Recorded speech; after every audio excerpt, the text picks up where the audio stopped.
Hi guys, welcome to. ఈరోజు సత్య రాలేదు, మనోడికి ఏదో పని ఉంది రాలేదు, అందువల్ల నన్ను పంపించాడు. మన ఆర్సీబీ 17 ఏళ్ళ తర్వాత చపక్ స్టేడియంలో గెలవడం ఐఎమ్ వెరీ హ్యాపీ. బట్ రాజుగారు ఇంకా రావాలి, ఆయన కోసం వెయిట్ చేస్తున్నాను. హాయ్ రాజు అన్నా, తెనాలికి వచ్చిన ఆయన నువ్వున్నావేంటి అన్న? సత్య ఎక్కడ? ఈరోజు సత్య వైజాగ్ వెళ్ళాడు. రాజుగారు చాలా నిన్న చేశారంట. వచ్చారు ఏంటి రాత్రి చూసావా? అలా మాది హృదయాలు గెలుచుకున్న టీం అన్నావు కదా. అవును, హృదయాలు గెలిచే టీమే కదా మీకు. ఇప్పుడు ఎట్టా చేశాడు మా ఊడు? ఏదో ఒకసారి జరుగుతుంటుంది అన్న. అలాగా ఎప్పుడు మీరు కప్పు గెలవలేరు, ఏదో హృదయాలు గెలుస్తారు. చూడన్నా, కంపల్సరీ బెంగళూరు కంపల్సరీ 100% కప్పు గెలుస్తుంది. టైం ఉదయం 7 అయింది, పొద్దున జోకులు వేస్తున్నాం. చాలా ఆనందంగా ఉన్నాం. అలాగే మాకు ఇంకోటి ఆనందానికి అద్దులు లేవు.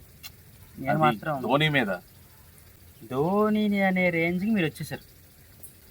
తాబేలు ఉందనుకో, ఫస్ట్ మెల్లమెల్లగా నడుస్తుంది, కానీ చివరిలో గెలిచేది తాబేలే, కుందేలు కాదు.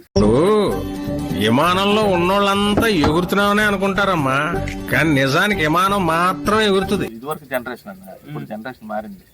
జనరేషన్ మారుతుంది కానీ మీ టీం మాత్రం మారదే. చూద్దాం. ఫస్ట్ 2 మ్యాచ్లు నెగ్గారు, వాటికి ఎంత. ముందు మీరు ప్లే ఆఫ్ రండి, చూద్దాం. ప్లే ఆఫ్స్కి వస్తే అప్పుడు ఒప్పుకుంటాను. ఓకే, మీ టీంలో సత్తా ఉందని. ఓకే. వైజాగ్లో ఉన్న సత్యకి కూడా కంగ్రాట్స్. ఈరోజు మ్యాచ్ గురించి చూద్దాం. ఈరోజు మ్యాచ్ జీటీ వర్సెస్ ముంబై, అంటే 2 నీ టీంలే. ఓకే, చెప్పండి, మీరు ఏ టీం తీసుకుంటారు, నాకు ఏ టీం ఇస్తారు? ముంబై ఇండియన్స్ తీసుకుంటావా ఇస్తావా? తీసుకుంటాం. ముంబై తీసుకుంటున్నాడు, జీటీ మనకి ఇస్తున్నాడు. గిల్లుతాడు శుభ్మన్ గిల్. ఎస్, మా ఊడైతే రోహిత్ శర్మ. మీ కెప్టెన్ హార్దిక్ పాండ్యా కదా, అయినా వెనకాల సపోర్ట్. సరే గైస్, ఈరోజు సత్య లేకపోవడం వల్ల నేను చాలా బాధతో హెడ్లో ఈ స్టాటిస్టిక్స్ అన్నీ వద్దు, ఈరోజు జీటీకి సపోర్ట్ చేస్తాం మనం.